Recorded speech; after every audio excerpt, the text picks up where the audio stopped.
नमस्कार, उत्तर प्रदेश न्यूज देख रहे सभी दर्शकों का स्वागत है। खबरें विस्तार से। जनपद बहराइच के सिखनपुरवा गांव निवासी शहीद सेना के जवान का पार्थिव शरीर रविवार सुबह 3 बजे गांव पहुंचा। सुबह होते ही शहीद जवान को श्रद्धांजलि अर्पित करने वाले लोगों का तांता लगा रहा। परिवारजनों ने दोपहर 1 बजे तक शहीद जवान का अंतिम संस्कार किया। आपको बता दें कि रिसिया थाना क्षेत्र के सिखनपुरवा गांव निवासी सरबजीत सिंह जम्मू के एलओसी पर गुरुवार को आतंकियों की फायरिंग में शहीद हो गए थे। शनिवार रात को दिल्ली से लखनऊ शहीद का शव पहुंचा। इसके बाद प्राइवेट एम्बुलेंस से शहीद का पार्थिव शरीर रविवार सुबह 3 बजे गांव पहुंचा, जहां पर अंतिम दर्शन के लिए शव रखा गया। पार्थिव शरीर को देखकर परिवारजन की आंखों से आंसू नहीं थम रहे थे। वहीं गांव के साथ क्षेत्र के लोग भारी संख्या में पहुंचकर शहीद जवान को श्रद्धांजलि अर्पित कर रहे थे। शहीद के चित्र पर पुष्प अर्पित कर उनकी शहादत को नमन भी किया गया। पुलिस ने शहीद को सलामी दी।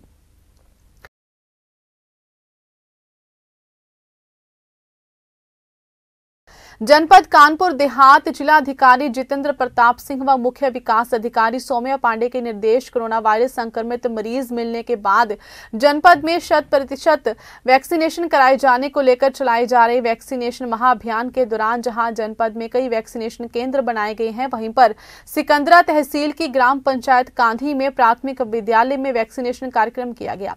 वैक्सीनेशन के दौरान कोरोना संक्रमण से बचाव हेतु प्रथम व द्वितीय डोज लगाएगी। वहीं पंचायत क्षेत्र में 14 वर्ष की उम्र से लेकर 17 साल तक के बच्चों का वैक्सीनेशन करवाया गया, जिससे सिकंदरा तहसील क्षेत्र के राजपुर विकास खंड में स्थित सरकारी विद्यालयों वैक्सीनेशन महाअभियान चलाया जा रहा है। इस दौरान मौके पर उपस्थित रहे ग्राम विकास सचिव दीक्षा अवस्थी व ग्राम प्रधान मनोज कुमारी सहित ग्राम की आशाएं व आंगनबाड़ी कार्यकर्ताएं मौजूद रही। हमीरपुर जिले के स्पोर्ट्स स्टेडियम में मेगा कोविड वैक्सीनेशन कैंप लगाया गया, जिसमें लोगों ने इस कड़कड़ाती ठंड में भी बढ़ चढ़कर हिस्सा लिया। कैंप में सभी वर्ग के लोगों को वैक्सीनेशन करवाया गया। मेगा कैंप में लोगों की सुविधाओं के लिए हेल्प डेस्क तहत कई 8 काउंटर बनाए गए। हमीरपुर के राजकीय स्पोर्ट्स स्टेडियम में सुबह 9 बजे से कोविड मेगा वैक्सीनेशन कैंप की शुरुआत की गई, जिसमें 15 से 18 वर्ष की आयु वर्ग के लोगों को स्पेशल काउंटर बनाकर वैक्सीनेशन किया गया। वैक्सीनेशन कैंप में 8 काउंटर बनाकर सभी आयु वर्ग के लोगों को वैक्सीनेशन करवाया गया। कैंप की शुरुआत होते ही सुबह से ही लोगों की वैक्सीनेशन कराने के लिए भीड़ लग गई। हमारा क्रिकेट यहाँ पर जो है मेगा वैक्सीनेशन कोविड का जो है कैंप लगा हुआ है। इसमें सभी वर्ग के लोगों को 15 से 17 साल के बच्चों को 18 प्लस के और जो बुजुर्ग लोग हैं उनको फर्स्ट डोज, सेकेंड डोज और जो है हमारा बूस्टर डोज जो है वो दी जा रही है सभी लोगों को। यहाँ पर सभी प्रकार की वैक्सीन कोविशील्ड और कोवैक्सीन दोनों वैक्सीन जो है दी जा रही हैं सभी लोगों को। जो पहले लगवाया है जिसने उस हिसाब से उसको वो डोज दी जा रही है। वैसे सर वैक्सीनेशन का जो है कहाँ किस तरह का वैक्सीनेशन करवाया जा रहा है जनपद में? यहाँ पर जो है इस कैंप में जो है हमारा जो है कोविशील्ड और कोवैक्सीन दोनों वैक्सीनें चल रही हैं। जिसको जो है पहले फर्स्ट डोज जो है अगर कोविशील्ड लगी है तो उसी के सेकंड डोज और बूस्टर डोज लग रही है।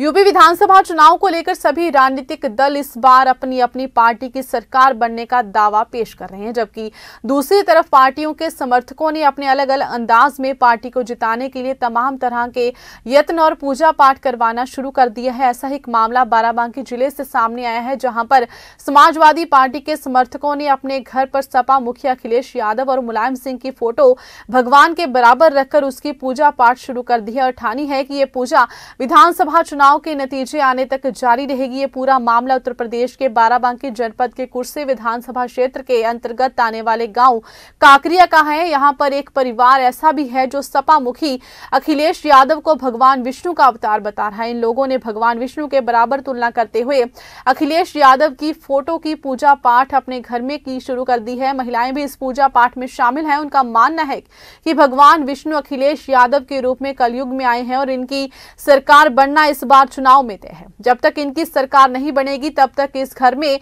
अखिलेश यादव और मुलायम सिंह की पूजा होती रहेगी। उन्हें विश्वास है कि इस बार उत्तर प्रदेश में भगवान विष्णु के अवतार अखिलेश यादव की सरकार बनेगी, तभी प्रदेश का कल्याण होगा।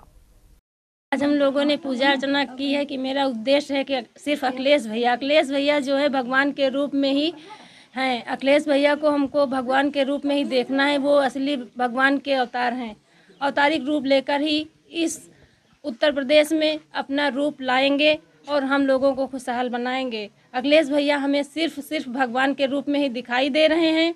वो हमारे सिर्फ भगवान के असली ही रूप हैं, इसलिए हम लोग यहाँ पर पूजा अर्चना कर रहे हैं। और जब तक अखिलेश भैया की पूजा अर्चना करते रहेंगे, जब तक 10 मार्च को अखिलेश भैया मुख्यमंत्री नहीं बन जाते, तब तक हम लोगों ने प्रण लिया है कि हम लोग अन्न त्याग देंगे और फल और जल का ही सेवन करेंगे। अखिलेश भैया की हमको पूजा ही करनी है भगवान के रूप में। वो असली अवतार हैं भगवान के, भगवान ही है असली। और मोदी जी जो है इसमें उसके ही रूप में हमको भगवान के रूप में अखिलेश भैया को देखना है। उत्तर प्रदेश में सरकार उनकी अखिलेश यादव बनना, जब तक इलेक्शन न हो जाए तब तक चली भैया। जब सरकार बन जाए इनकी तब बहुत चली या पूजा अर्चना इनका होत रही। विष्णु भगवान किनका अवतार है, जैसे विष्णु भगवान पूजा की जात ऐसा इनके 12 मास की जाई। मुलायम अखिलेश हमेशा पूजे दे हैं भैया। सृष्टि का अवतार विष्णु भगवान का, तो ऐसे सृष्टि का विष्णु अखिलेश यादव करेंगे सृष्टि का अवतार। उत्तर प्रदेश के सियासी रण में अब अपराध, कानून व्यवस्था और दंगों का मुद्दा जोर शोर से उछल रहा है। बीजेपी ने इन मुद्दों पर विरोधी समाजवादी पार्टी को घेरने में दमखम लगा दिया है। बीजेपी में आए पूर्व पुलिस अफसर आसिम अरुण ने भी अखिलेश की पार्टी पर तीखा निशाना साधा है। जैसे जैसे चुनाव की तारीखें नजदीक आ रही हैं, वैसे वैसे उत्तर प्रदेश का चुनाव रण भीषण हो रहा है। इसमें दंगों की मार का जिक्र है, हिंदुओं के पलायन और प्रहार का जिक्र है। अकेले योगी आदित्यनाथ ही नहीं, पूरे बीजेपी इस बात से हमलावर है कि समाजवादी पार्टी में दंगों के आरोपी शामिल हुए हैं और अखिलेश ने उन्हें टिकट दिया है। फिलहाल यूपी न्यूज में बस इतना ही। मुझे दीजिए इजाजत। धन्यवाद।